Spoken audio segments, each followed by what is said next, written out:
vocês conhecem o assunto já, que não é a primeira vez. Então, eu vou...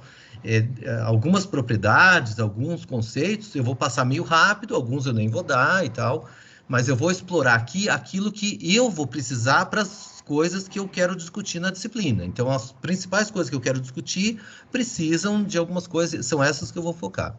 Então, uma delas é a inversa de matriz, que depois a gente vai ver a relação com sistemas, e depois também a gente vai ver determinantes e a relação entre todas essas coisas, né? Tudo está conectado.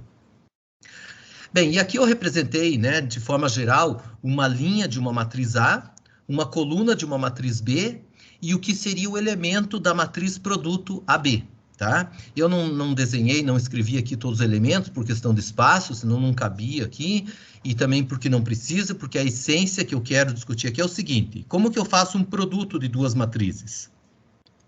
Para poder fazer o produto, tem que haver uma compatibilidade dos tamanhos. Então, a quantidade de linhas da primeira não importa, a quantidade de colunas da segunda não importa. Mas a primeira matriz, e quando eu falo primeira e segunda, e já estou meio que diferenciando primeira e segunda, vocês já lembram da propriedade que a multiplicação de matrizes não é comutativa, tá? Então, multiplicar A por B é uma coisa, multiplicar B por A pode ser outra coisa, pode nem existir, pode existir e dar um tamanho diferente, pode existir e dar o mesmo tamanho e dar um valor diferente, tá? Uma matriz 3 por 3 por uma matriz 3 por 3 faz tanto sentido multiplicar A por B ou B por A, mas pode dar coisa diferente. Agora, uma 3 por 5 e uma 5 por 8, nem você consegue fazer a multiplicação trocando a ordem. E uma 3 por 5 e uma 5 por 3, você consegue fazer AB, consegue fazer BA, mas não consegue comparar, porque são tamanhos diferentes. 3 por 5 e 5 por 3, AB vai dar 3 por 3 e BA vai dar 5 por 5, tá? Então, rapidamente isso aí, só para lembrar, né, dessa questão da compatibilidade. Então, o número de colunas de A, da primeira, que está na esquerda, tem que ser igual ao número de linhas da segunda. E tendo esse número igual, então, a quantidade de elementos aqui é a mesma quantidade de elementos aqui, e cada linha da primeira e cada coluna da segunda, um cálculo simples permite você calcular o elemento correspondente do produto, o elemento daquela linha e daquela coluna correspondente do produto, que eu chamei aqui de C e J. Então, o elemento da linha I coluna J é justamente o resultado de uma conta envolvendo a linha I da primeira e a coluna J da segunda. E essa conta eu posso chamar de produto interno, ou posso chamar de produto soma dos produtos termo a termo e assim por diante, tá? Então, aqui o contexto, como eu disse, né? A uma matriz M por N, B uma matriz N por P. Então, note que o número de linhas de A, o número de colunas de B não importa, tá? Mas o número de colunas de A e linhas de B, sim, tem que ser igual. O resultado é uma matriz C que vai ter esse tamanho. Tantas linhas quantas A, tantas colunas quantas a B, tá bom? Então, isso tudo é uma revisão rápida do que eu acho que todo mundo já conhece, né? E quem vai ser o elemento da matriz produto, o elemento da linha I, coluna J, é justamente pegar a linha I de A, coluna J de B, e fazer isso aqui que eu vou chamar normalmente de produto interno, tá bom? Produto interno. Pensando os dois vetores como colunas, o produto interno dos dois, tá? Pensando isso aqui e isso como vetores do Rn, é o produto interno dos dois. Mas é esse somatório aqui, tá? Bem, agora, antes de dar a definição propriamente dita, eu queria demonstrar, ou pelo menos passar rapidamente, nos passos da demonstração do seguinte teorema. Considere duas matrizes quadradas, tá? A partir de agora, tá? Isso aqui foi só para lembrar o produto, mas a partir de agora, e provavelmente até o final da aula de hoje, provavelmente, as matrizes todas serão quadradas, tá? Ou seja, N linhas e N colunas, mesmo número.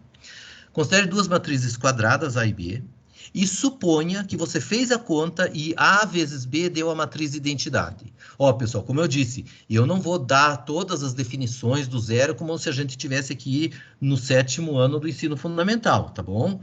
Vou partir do pressuposto que até a notação aqui vocês estão habituados. Eu vou falar, se alguém se perdeu, se alguém não pegou, dá um grito aí.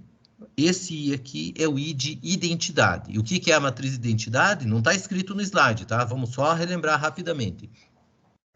Aliás, o que é a matriz de identidade? Repassando a pergunta. Podem responder. A diagonal é o pivô, né? E que tamanho tem esse A I diagonal aqui está representando? é 1 e os outros elementos da matriz são São 0. zero. Isso. E que tamanho tem essa aqui? N por N.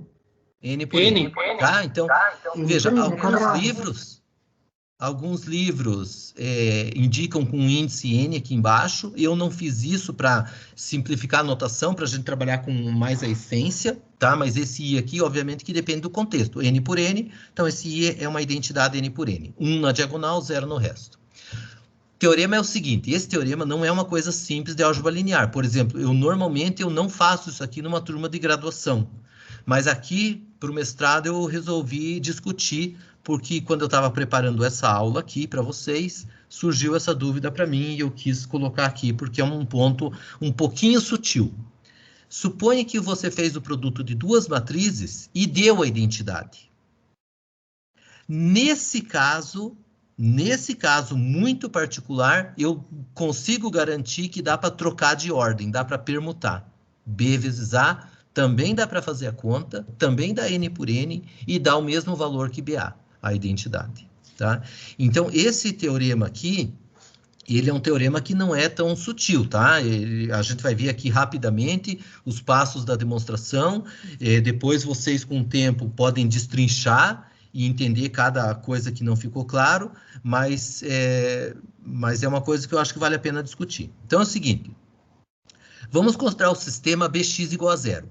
Ó, isso aqui é uma notação compacta para representar um sistema de N equações e N incógnitas, porque B é uma matriz de coeficientes, X é o vetor de variáveis que tem x1 até xn, e esse zero aqui, que eu também não coloco em negrito, não coloco uma barra em cima, não diferencio a notação do zero, que é o número real, porque eu acho que o contexto deixa claro para todo mundo. Quem é esse zero aqui? Esse zero aqui é um número real zero, esse zero aqui é um vetor n por 1, nulo, é um vetor 1 por n nulo, ou é uma matriz n por n nula? É um vetor de zeros. É um vetor de zeros, n linhas e uma coluna, tá? Então, esse aqui é um vetor coluna nula. Esse sistema aqui tem somente a solução trivial. Por quê? É uma afirmação que eu estou fazendo e vocês vão ver por quê. Ora, se você tem uma solução x para esse sistema, significa que b vezes x igual ao vetor nulo. Se você multiplicar os dois lados por A, vai ficar AB. Essa conta eu não fiz, tá? Isso é tarefa de vocês, só vou explicar rapidamente. Multiplicando por A, fica ABX igual a vezes zero. Mas a matriz A vezes o vetor nulo é o vetor nulo. Então, ficou ABX igual a zero. Só que, por hipótese, AB identidade. Então, ficou ABX, ficou identidade vezes x, ficou x igual a zero. Então, por isso, a frase, o sistema Bx igual a zero tem somente a solução trivial. Tá? A solução trivial é uma solução desse sistema e não existe outra, porque qualquer x que cumpre isso aqui, obrigatoriamente é zero, pela conta que a gente acabou de ver. Não está no slide e a tarefa de casa é justamente preencher essas lacunas, essas coisas que a gente vai discutindo e que não estão escritas, tá? Aqui também funciona um pouco como se eu tivesse com um quadro negro e giz, tá? Eu falo muito, escrevo menos, e as lacunas, as coisas que eu não escrevo, constituem a tarefa para você estudar, preencher, ver se entendeu mesmo e assim por diante. E uma coisa que acontece muito, às vezes você passa o olho numa demonstração, numa resolução de um exercício e acha que entendeu, e pensa que entendeu. Mas se você for ver mesmo, não, vamos, por que é isso aqui? Por que é isso aqui? Por que é isso aqui? Aí você vai ver que não tinha entendido muito bem. Então, por isso que eu recomendo que vocês tentem destrinchar, de fato, cada coisa. Bem, como esse sistema tem somente a solução trivial, o posto dessa matriz de coeficientes é n, né? Porque se o posto não fosse n, ia aparecer uma linha nula, né? E que ia gerar lá variável livre, que ia ter, portanto, infinitas soluções. Se o posto é N, significa o seguinte, que qualquer que seja o sistema Bx igual a qualquer vetor aqui nos termos independentes, esse sistema vai ter solução. Por quê? Se o posto de B é N, não importa o que tenha na outra coluna lá para você formar a matriz ampliada, você vai ter posto N também. Por quê? Porque a matriz B é N por N, a matriz ampliada tem uma coluna a mais, mas como o posto de B é N, bem, o posto da ampliada não vai poder ser um a mais, porque você já tem N pivôs, não vai ter como pôr mais um pivô numa matriz que tem N linhas, concorda? A matriz ampliada vai ter uma coluna a mais, né? N mais uma colunas, mas não tem como pôr um posto a mais. Então, o posto é N da ampliada, e, portanto, esse sistema tem solução. Quem é o EJ? É aquele vetor canônico, 0, 0, 0, 0, 1, 0, 0, 0, 0, 0. Tudo 0, exceto 1, na posição J, tá? Você pode pensar no vetor EJ como sendo a coluna J da matriz de identidade, tá? E é justamente desse jeito que eu pensei. Por quê? Se o sistema Bx igual a EJ tem solução, então o sistema Bx igual a E1 tem solução. Quem é essa solução? Eu vou chamar de V1, tá? Então, coloque E1 aqui. A solução desse sistema, vou chamar de V1. Ela é única por causa do posto e das coisas que a gente discutiu. Vamos chamar de V1 a solução desse sistema quando J igual a 1. V2, a solução desse sistema aqui quando J igual a 2. E assim por diante. Pois bem, o que significa? Que B vezes V1 igual a E1. B vezes V2 igual a E2 e assim por diante. Conta essa que está simbolizada aqui, ó. Quando você multiplica uma matriz por uma outra, você pode enxergar o produto assim. Você multiplica essa matriz aqui por essa outra que tem essas colunas V1 até Vn, você pode enxergar assim, ó, que você vai multiplicar B pela primeira coluna inteira, e isso vai gerar a primeira coluna do produto. B pela segunda coluna vai gerar a segunda coluna do produto, e assim por diante, tá? Pode ver, né? Quando você faz o produto de matrizes, você multiplica cada linha de B pela primeira coluna, isso vai te gerar a primeira coluna do produto, mas o produto é E1, e E1 é a primeira coluna da identidade. Então, essa igualdade aqui, que B vezes essa matriz da identidade, ela vem depois que você entende essas coisas, tá bom? Então, ó, aqui tem muitas entrelinhas, tá, pessoal? Eu não vou fazer aqui com todos os detalhes, porque vai ficar de tarefa entender cada passagem aqui, mas a essência é isso. Ou seja, se eu chamar essa matriz aqui de C, a matriz cujas colunas são as soluções dos N sistemas, você vai ter BC igual a identidade, tá? Ora, mas se BC é igual a identidade, vamos fazer uma continha aqui. C é o mesmo que ABC. Por quê? Porque, por hipótese, AB é a identidade. Agora, vale a associativa da multiplicação. Posso associar B com C. Só que BC a gente acabou de provar que é a identidade. Então, ficou A vezes a identidade, ficou A. Então, C igual a A. Conclusão. Se AB é a identidade, a gente provou que B vezes uma certa C é a identidade. E essa C é a própria A. Ou seja, a gente provou que BA é a identidade. Resumindo, então, se o produto deu a identidade, o outro produto na ordem trocada também é a identidade. E agora a gente vai definir a inversa como uma matriz que satisfaz essa conta, cujo produto é a identidade, tá? De qualquer lado. A gente acabou de ver pelo teorema que não importa o lado. Se você tem uma matriz, multiplica por outra e dá a identidade, não importa se você multiplicou pela esquerda ou pela direita, tá? Por causa desse teorema. Se deu a identidade, essa matriz é definida como inversa, tá? Então tá aqui a definição. Uma matriz é dita invertível, ou admite inversa, ou inversível, como também é quando existe uma matriz cujo produto com ela dá a identidade. Tá bom? Aqui eu escrevi o produto AB, mas eu poderia ter escrito, por causa do teorema, BA. Se um produto deu identidade, o outro deu identidade também. Tá bom? Essa é a definição simples de inversa. Essa definição de inversa é uma definição que lá no Jardim 3 a gente já podia dar, né? Dado o número 5, qual é o número que multiplicado por ele dá igual a 1? É 1/5. Então, esse conceito de inversão é um conceito simples que a gente pode ter no Jardim 3. Mas aqui, obviamente, que vocês estão vendo que tem muito mais sutileza, né? Muito mais sutileza. Como eu disse, essa demonstração aqui, normalmente eu nem coloco numa graduação, mas para vocês, numa pós-graduação, eu acho que vocês têm condições e obrigação de entender esses artifícios, esses raciocínios, esses argumentos matemáticos. E aqui vocês já estão vendo um pouco daquilo que eu falei no início, né? Que o meu perfil é teórico, e então eu gosto muito de focar na justificativa, na teoria que está por trás das coisas. Nem sempre eu vou conseguir fazer, nem sempre eu vou ter condição de fazer, mas sempre que eu posso, eu tento fazer essa análise né, da justificativa das afirmações. Eu estava preparando a aula de vocês essa semana, e isso aqui era uma coisa que eu não lembrava mesmo. Aulas de graduação eu não dou, e daí eu não lembrava, eu estava querendo definir inversa, e daí eu fui para ver como é que justificava essa coisa, e tá aí.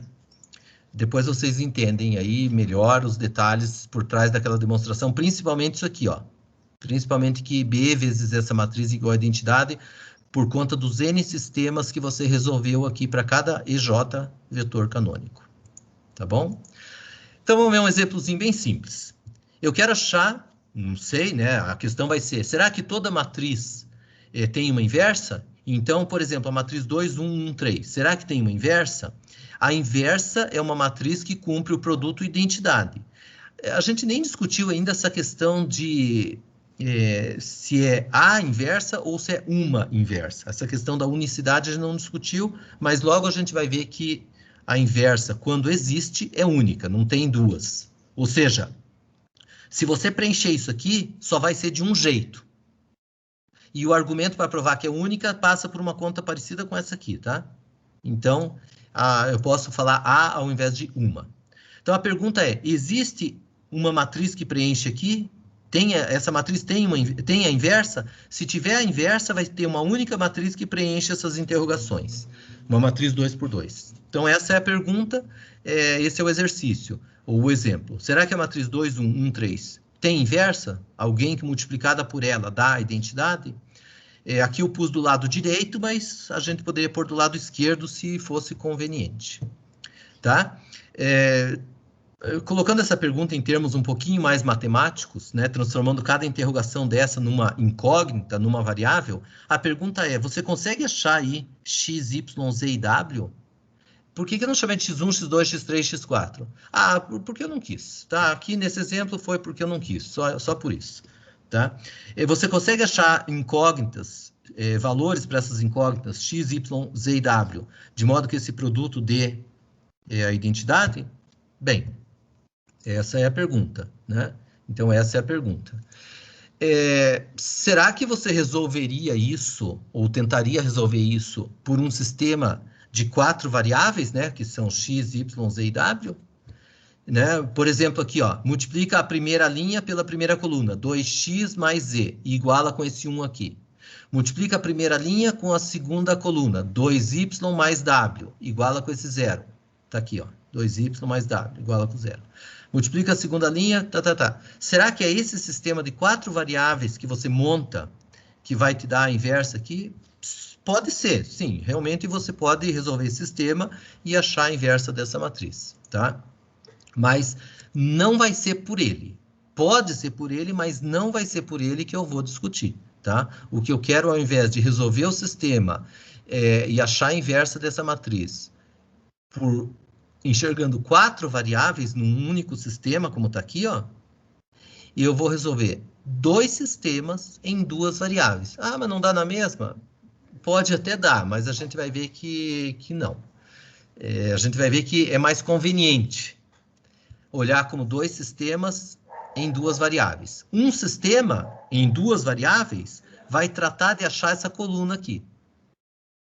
Então, x e z vão ser as variáveis do primeiro sistema. E depois o outro sistema, de novo em 2 variáveis, vai tratar de achar essa coluna. Ou seja, eu vou pensar nas colunas, tá? E é isso. Tá aqui, estão os 2 sistemas, ó. Um sistema nas variáveis x e z, outro sistema nas variáveis y e w. A gente discutiu agora há pouco que o nome que você dá para as variáveis, x, y, z, w, x1, x2, x3, x4, a, b, c, d, r, s, t, u, bolinha, estrelinha, quadradinho e losango. Não importa o nome que você dá para as variáveis. Eu posso apagar o x, o z, o y e o w daqui, que o que eu faço, no fundo, é resolver os sistemas. E o detalhe aqui é que a gente vai resolver simultaneamente. Porque quando você aqui pega a matriz ampliada desse sistema, o que, que você vai enxergar? 2, 1, 1, 3 e 1, 0, né? Aqui, ó. E a matriz ampliada desse sistema? 2, 1, 1, 3 de novo e 0, 1. Tá aqui. Então, se você pôr a mão em cima, se você tapar essa coluna, você vê o segundo sistema. Se você tapar essa coluna, você vê o primeiro sistema. Mas o detalhe é que a gente vai resolvê-los simultaneamente. Por quê? Porque a matriz de coeficientes de ambos é a mesma, tá? Bem, o pivoteamento, obviamente, que eu vou deixar como tarefa, tá? Você pivoteia essa matriz e, ao pivotear essa matriz, você está resolvendo os dois sistemas ao mesmo tempo. Por exemplo, apague essa coluna, tampe, ponha o dedo em cima dessa coluna aqui, é o mesmo que pôr o dedo em cima dessa coluna. Qual é a solução do primeiro sistema? 3/5 e menos 1/5. Então, quem é x e z que resolve o primeiro sistema? É único. 3/5 e menos 1/5. Agora, põe o dedo em cima dessa coluna aqui, e também dessa, e resolva o segundo sistema. Então, a matriz está aqui, esqueça essa coluna aqui, a solução é menos 1/5 e 2/5. E tá aí, você resolveu os dois de uma vez só, tá? Então, dá na mesma do que aquele sistema lá? Pode até dar em termos de alguma coisa, mas na prática, a gente não vai fazer daquele jeito. Ou na prática, na verdade, a gente vai fazer de outro jeito, computacionalmente, etc. Mas aqui, academicamente, a gente vai fazer assim, resolver os dois simultaneamente. Aliás, isso aqui é uma regra que a gente aprende na escola, né? Eu lembro que eu aprendi isso no ensino médio. Como que eu inverto uma matriz? Põe a identidade do lado dela, pivoteia e tenta transformar o primeiro bloco, que é a tua matriz, na identidade. Se você conseguiu, o segundo bloco ficou transformado na inversa. Tá? É isso aqui. Tudo bem? Então, esse, além de ser um exemplo, ele também ilustra, ou exemplifica, ou dá a ideia de como calcular uma inversa, através de um pivoteamento. E que vocês entendam que esse pivoteamento que levou essa matriz nessa, na verdade, o que está por trás dele é você estar resolvendo N sistemas ao mesmo tempo. Cada sistema dando conta de achar uma coluna da matriz inversa. Tá? Quando você resolve o primeiro, você acha a primeira coluna, que está aqui. O segundo sistema, a segunda coluna, que está aqui. Beleza? Tudo bem? Posso continuar? Alguém tem algum comentário, alguma pergunta? Tranquilo, professor, pode continuar. Então, agora a pergunta natural, né? A questão da unicidade fica como tarefa. Mostre que se uma matriz tem inversa, ela tem uma única inversa. Então, mostre que se AB é igual a identidade, existe uma única B cumprindo essa condição. Então, A vezes C é igual a identidade, C vai ter que ser igual a B também, tá? Esse fica como exercício. E a outra pergunta, toda matriz que não seja nula tem inversa? Lembra que eu falei que no Jardim 3 você vê que o número 5 tem inverso porque você multiplica por 1/5 e dá igual a 1. Então, todo número não nulo tem um inverso. E a pergunta é, toda matriz não nula tem inversa? Né? E a gente vai ver agora que não, e o procedimento basicamente vai ser tentar responder aquelas questões. Consigo achar, resolver o sistema dado por isso aqui? Então, olhe isso aqui como uma matriz que multiplicada por essa dando identidade, ou seja, uma matriz que couber aqui, se couber, vai ser a inversa dessa.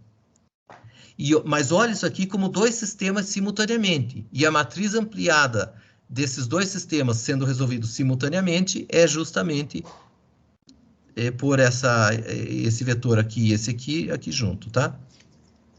Bem, quando você pivoteia, essa palavra impossível deu spoiler aqui, eu tinha que ter escrito ela só depois, né? Mas, enfim, quando você pivoteia essa matriz aqui, vai dar isso aqui, e esse sistema é impossível, tá? Então, por exemplo, olhando só o primeiro sistema, para a primeira coluna aqui, você já vê que dá impossível, né? Mesmo que você não coloque a segunda coluna aqui, a quarta coluna, você já vê que dá impossível o sistema, porque 0x mais 0z igual a 3 meios, você nunca vai obter, tá? Então, nem toda matriz tem inversa. A gente vai ver depois o critério para isso, mas por enquanto fica por isso mesmo. Por enquanto o critério é assim, ó. Esse é o critério por enquanto. Se uma matriz você consegue pivotear e transformá-la na identidade, então ela é inversível. Isso é o mesmo que dizer que o posto dela é n, tá? É equivalente. Então, se o posto de uma matriz é n, ela tem inversa. E mais, o mesmo pivoteamento que transforma ela na identidade, transforma a identidade na inversa, tá? Então, isso aqui é a regrinha que todo mundo, eu acho que deve ter aprendido para o cálculo de inversa. Depois a gente vai ver uma outra forma de obter a inversa, mas por enquanto fica por isso. Acho que uma coisa conveniente também, com relação àquelas operações elementares, é o seguinte: o que acontece quando você aplica as operações elementares na identidade e depois multiplica essa matriz por alguma matriz? Eu vou dizer que quando eu aplico uma operação elementar na identidade, a matriz resultante, eu vou chamar de matriz elementar associada com aquela operação elementar. Por exemplo, se a operação elementar é trocar a linha 1 com a linha 2. Aplica na identidade, eu obtive essa matriz aqui, tá vendo? Essa matriz aqui eu chamo de matriz elementar, relativa a esta operação elementar. E da mesma forma eu faço com as outras operações elementares. Ó. Por exemplo, a operação elementar de multiplicar uma linha por uma constante não nula. Aqui eu não explicitei, K é não nulo, tá? Essa é uma matriz elementar. Uma matriz elementar, que veio da identidade através de uma operação elementar. E aqui aquela outra, ó. Multiplica a linha 2 por K, ó, tá vendo aqui, ó? Multiplica a linha 2 por K, soma com a linha 3 e deixa no lugar da linha 3. Então, multiplica aqui por K, soma com essa e deixa no lugar dessa. Então, aqui também uma operação elementar. E, essencialmente, a gente tem esses três tipos de matrizes elementares, que são a identidade modificada por alguma operação elementar. E agora o grande detalhe, que é útil em muita análise teórica aqui da álgebra linear, é perceber o seguinte, que quando você aplica uma operação elementar numa matriz, qualquer, né? Por exemplo, quando está pivoteando para tentar resolver um sistema, ou simplesmente está aplicando uma operação elementar numa matriz, né? Vamos pegar esse exemplo aqui, ó. Você tem essa matriz e quer multiplicar a linha 1 por K e somar com a linha 2 e deixar na linha 2. Então, tá aqui, ó, KA mais P, KB mais Q, etc. Detalhe, fazer essa operação elementar é o mesmo que multiplicar pela matriz elementar correspondente. O tamanho da matriz elementar é um tamanho compatível com a multiplicação pela esquerda, tá? Então, a matriz aqui tem duas linhas, então a matriz elementar tem que ter duas linhas também. E como ela é quadrada, então ela vai ser 2 por 2, tá? Então, essa que é a condição, esse que é o fato interessante aqui. Aplicar uma operação elementar numa matriz é o mesmo que multiplicar esta matriz à esquerda por uma matriz elementar, do mesmo tipo, obviamente. Então, aqui foi K, L1 mais L2, faz isso na identidade, tá aqui, e multiplica por essa. Pode ver, ó, o que acontece quando você multiplica? Ó? Pega essa primeira linha e multiplica por cada coluna. Você vai gerar essa primeira linha. Então, vai ficar 1, 0 por cada coluna aqui, vai ficar ABC mesmo. Agora, pega essa segunda linha e multiplica por cada coluna. Você vai gerar essa segunda linha aqui, tá vendo? Ó? K1 por AP, tá aqui. K1 por BQ, tá aqui. Tá vendo? Então, quando você multiplica isso aqui, você vai gerar isso aqui, que é a